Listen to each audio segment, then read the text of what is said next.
Il-mediċina Sertraline b'investiment ta' 500,000 euro fis-sena ġiet inkluża fil-formularju tal-Gvern. Ħabbar dan il-Ministru għas-Saħħa u l-Anzjanità Attiva Joe Etienne Abela fejn sostna kif 3,700 pazjent ħajkunu qed jibbenefikaw minn din il-miżura.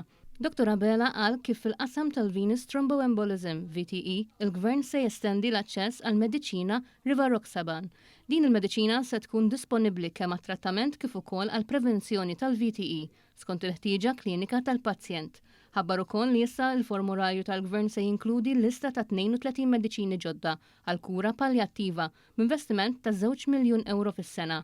Dr. Abela qal kif ser tidħol fis-seħħ l-inklużjoni tal-mediċina 5-ALA, 5-amino luvolonic acid li tintuża waqt operazzjonijiet fuq tumuri tal-moħħ biex tgħin il-kururgi neħu t-tumur b'aktar preċiżjoni. Madwar 50 pazjent fis-sena huma mistennija jibbenefikaw minn din il-miżura.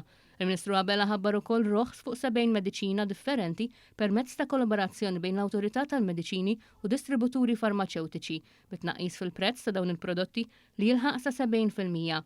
Dawn jinkludu trattamenti għall-epilessija, diabete, kolesterol u anżjetà. Fakkar kif barra minn hekk bl-istess kollaborazzjoni bejn il-partijiet 48 mediċina oħra żammew prezzijiet ridotti stabbli sa mill-2021.